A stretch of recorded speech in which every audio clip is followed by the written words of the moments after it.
David Muir, ABC's World News Tonight, America's most watched newscast. Now streaming same day with all the breaking news of the day on Disney Plus. Most watched, most trusted. Now on Disney Plus every night. Breaking news tonight. Sources say senators are nearing a deal to reopen the government as this shutdown hits day 40. Freeze alerts as far south as Florida and two major league pitchers charged in a sports betting scandal. We begin with the news that an end to the government shutdown may be in sight, what the senators could be voting on as soon as tonight. It comes amid confusion over SNAP benefits. The Trump administration is now warning states not to provide full payouts as the legal battle plays out. But what does this mean for the millions who rely on food assistance? Also tonight, the stark warning from the Transportation Secretary: air traffic could slow to a trickle by Thanksgiving if the shutdown continues. Air traffic controllers are not getting paid. Many are calling out sick. More than 2,000 flights canceled just today. We met a family that decided to drive instead of flying from New Jersey to Orlando. An early taste of winter with Arctic air sweeping south. Freeze alerts now in place all the way to the Gulf Coast. The Great Lakes region is getting its first significant snow of the season. Breaking news in a sports betting scandal. Two major league pitchers are indicted on multiple charges. What federal prosecutors allege they did to give bettors an edge, and how much prison time they could face if convicted. DHS says there's new violence connected to the immigration crackdown, claiming shots were fired at federal agents in Chicago. And a federal judge has now permanently blocked the Trump administration from sending troops to the streets of Portland, Oregon. The horrific scene in Tampa. A car slammed into a crowded bar, killing 4 people and injuring more than a dozen. Police say the driver was a street racer who was fleeing officers. New video shows police attempting a pit maneuver but failing to stop the driver. The FAA grounds all MD-11 jets after that deadly UPS crash in Louisville. Cargo companies are now scrambling to find replacement planes. And America Strong tonight, a much-deserved honor for a real-life Rosie the Riveter. From ABC News World Headquarters in New York, this is World News Tonight.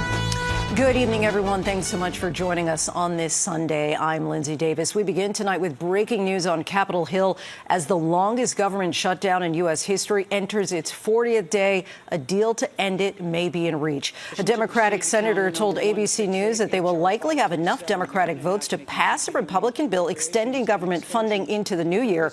The Senate holding a rare Sunday session today. ABC News is also learning that the proposal does not include the Democrats' demand to extend Obamacare subsidies to prevent premiums from soaring for millions of Americans. This is Americans who rely on food SNAP benefits are in legal limbo and facing a food shortage crisis. The Trump administration is ordering states to, quote, immediately undo any steps taken to issue full SNAP benefits. And President Trump says he'll issue a dividend of at least $2,000 to Americans, except for, quote, high-income people. ABC's senior White House correspondent Selena Wang leads us off. Tonight, on day 40 of the government shutdown, a potential end finally in sight. After working all weekend, senators near a deal to reopen the government. A senior Democratic senator tells ABC News there will likely be enough Democrats to pass a Republican bill to extend government funding until the end of January.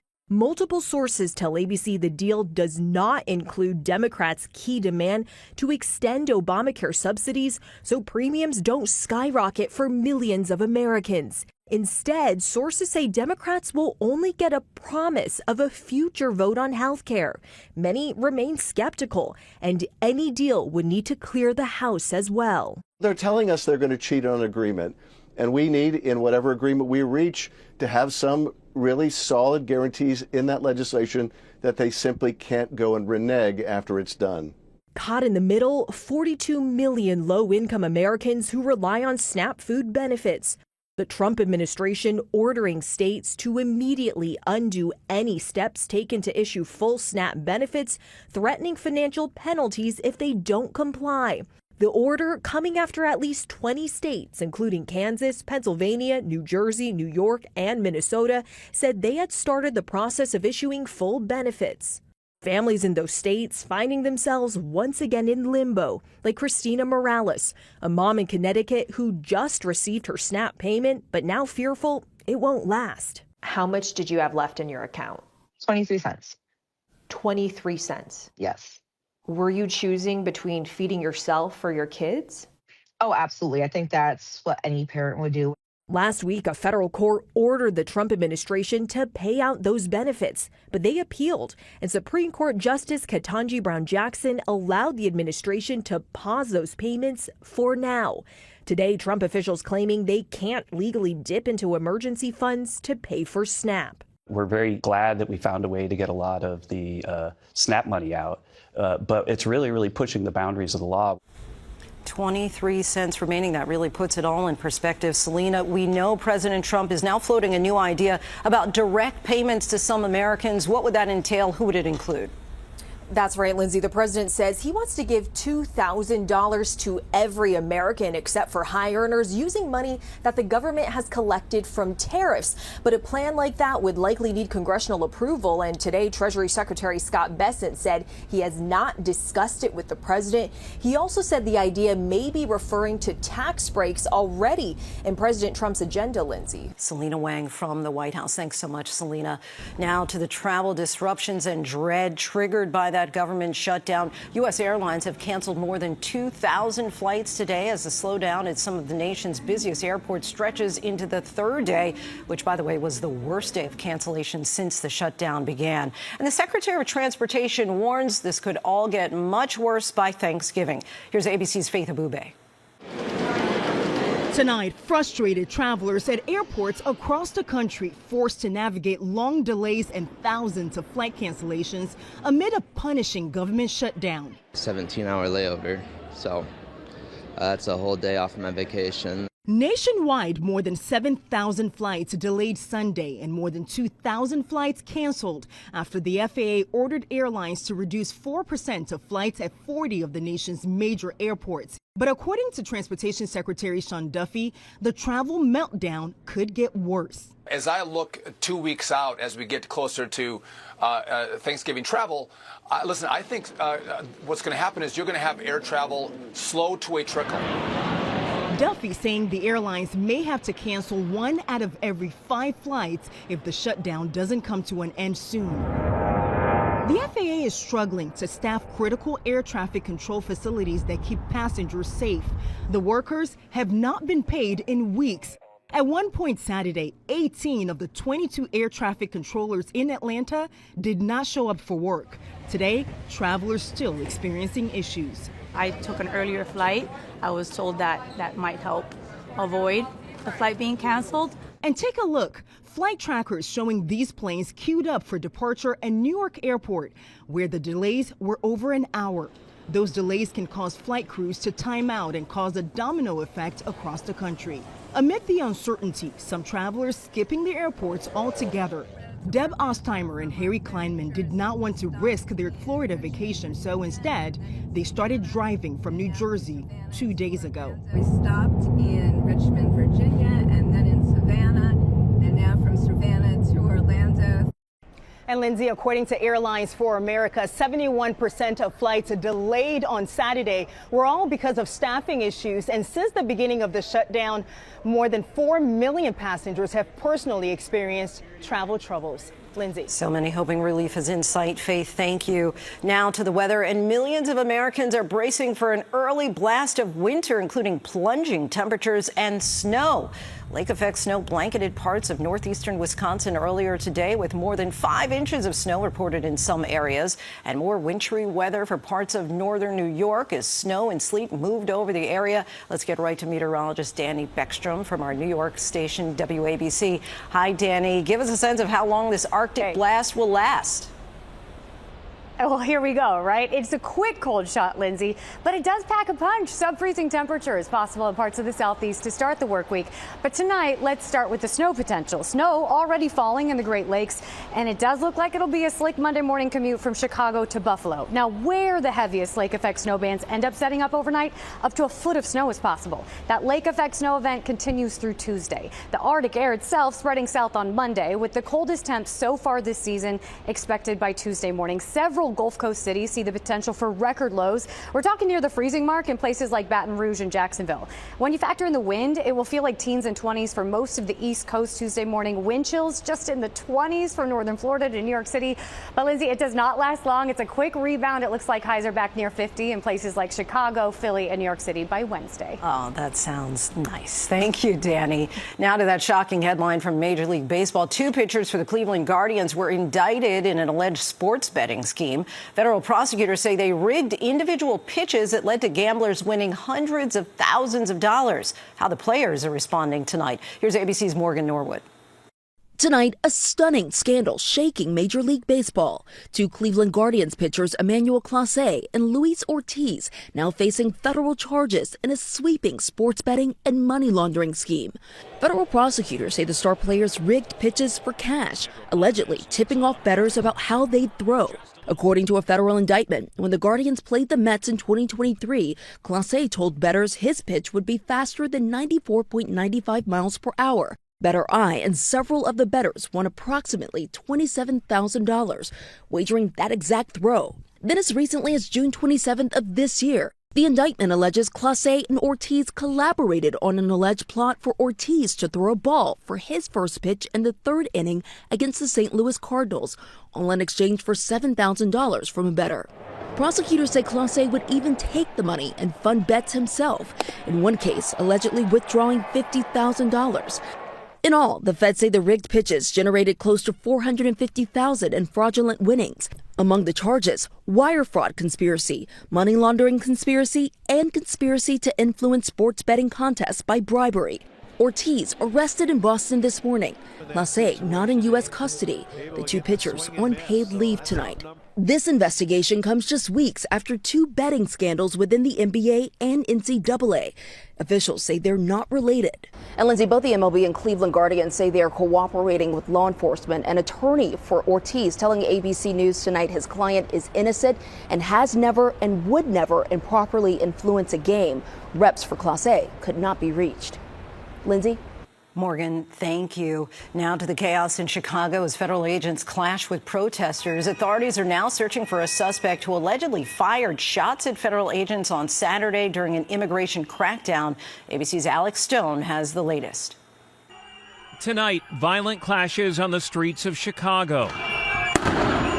And an urgent search underway for the person who federal agents say fired multiple gunshots at them during an immigration enforcement operation on Saturday. A crowd was demanding a detained woman's release when the Department of Homeland Security says a man driving a black Jeep fired the shots and then took off. The agency saying protesters also threw bricks and a paint can at their vehicles, calling those in the crowd agitators. But some residents say the federal agents were overly aggressive. Members of the Veraza family say they were driving yesterday when immigration agents driving the opposite direction pepper sprayed their car. They say they had to pull over and wash out their 1-year-old's eyes. I couldn't feel my cheek. I couldn't feel nothing, not even my face.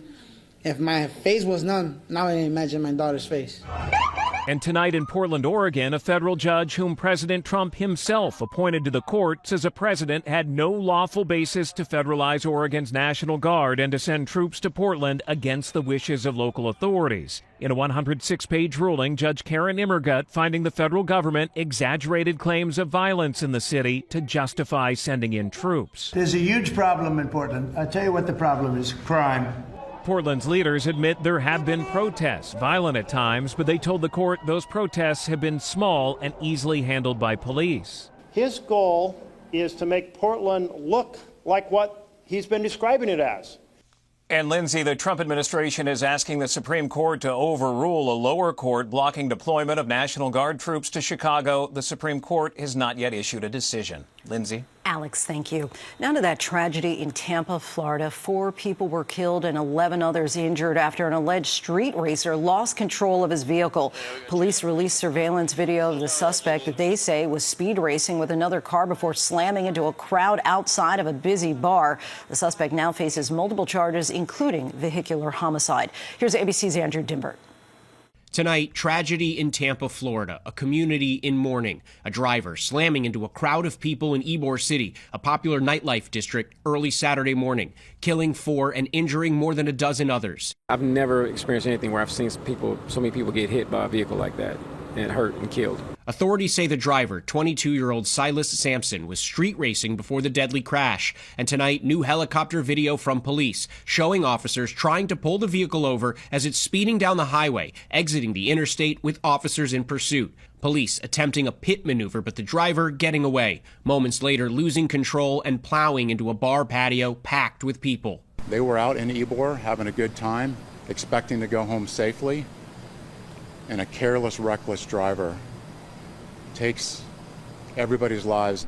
Lindsay, the driver is facing multiple felony vehicular homicide charges. He made his first court appearance today, and he'll remain in custody until his next hearing Thursday. Lindsay? Andrew, thank you. Next tonight, the Department of Justice is investigating meatpacking companies at the request of President Trump. The president is accusing the companies of collusion, price fixing, and manipulation in a social media post, but offered no proof to support his allegations. Analysts say several factors, including reduced cattle supplies, have caused beef prices to soar. A trade organization representing meatpackers says that they are not to blame for the price increases. Overseas now to a super typhoon devastating parts of the Philippines. The massive storm with heavy winds and strong rain killed at least 2 people and forced more than 1 million others to evacuate vulnerable areas. Several cities and towns are now without power. All this less than a week after another storm killed more than 200 people. And there's still much more ahead on World News Tonight this Sunday, including an urgent recall of baby formula after more than a dozen infants were hospitalized with botulism. And the bystanders who jumped into action to save a man from a burning car. Next tonight, dramatic video from Clearwater, Florida. Watch as bystanders drag a man from a burning car to safety on Friday afternoon. One person was seen using a fire extinguisher to contain the blaze, and firefighters put it out. That driver, who's 74 years old, was later rushed to a hospital. No word on his condition. The FAA has grounded all MD-11 cargo planes after that horrific UPS crash in Louisville, Kentucky. At least 14 people were killed, including the 3-member crew and several people on the ground. The plane plummeted from the sky and burst into a ball of flames on Tuesday. Investigators say one of the engines detached from the left wing shortly after takeoff. When we come back, the nationwide recall of baby formula linked to a serious illness. To the Index. Tonight, we are remembering Paul Tagliabue, the former NFL commissioner. During his 17-year tenure, league revenue skyrocketed and 4 teams were added. In 2017, he apologized for remarks that seemed to downplay the risks of head injuries in pro football. His family says he died today from heart failure complicated by Parkinson's disease. Paul Tagliabue was 84 years old. Next, an urgent recall of baby formula that's been linked to botulism. ByHeart is recalling 2 lots of its whole nutrition infant formula. That's after 13 infants in 10 states were hospitalized with infant botulism. The FDA is investigating how the formula was contaminated and whether any other products are infected. We have a list of the recalled lots at abcnews.com. And an 86-year-old woman just crossed off a major item from her bucket list. Kim Noor has been skydiving for nearly 70 years. This is video from one of her jumps last summer. On Thursday in Florida, she earned gold wings from the U.S. Parachute Association by completing her 1,000th jump. Kim later said dreams come true and there's no expiration date for the dream. Super impressive. And when we come back, another great story, a special honor for a real-life Rosie the Riveter. Finally tonight, America Strong, one of the many heroines of World War II, finally gets her due decades later. Earlier this year, Frances Masters turned 103. The centenarian from New Baltimore, Michigan, has lived through more than a century of American history and did her share to help during World War II as a Rosie the Riveter. We just came out of the Depression, and we all had to work. Frances worked as an actual riveter at the Ford Willow Run bomber plant in Ypsilanti. Gave me an honor to work to help for the war effort. I do remember going early in the morning, taking a streetcar plus the bus. Her image is now the face of a new life-size Rosie the Riveter statue to be unveiled on Veterans Day at the Michigan World War II Legacy Memorial. The statue will depict Masters working on the factory line, riveting panels for B-24 bombers. I used a press. I used a small riveter, plus, and the bigger part of the of the plane, I used a power gun. This weekend, in anticipation of the big day, Frances was busy writing her speech and getting her hair done. It's a privilege, not only for me, but for all the other Rosies. Striking that iconic pose. Thanks for watching. I'm Lindsay Davis. Good night. David Muir, the most watched newscast in America. And now, ABC's World News Tonight has won the Emmy for Best Live News Program for the third year in a row.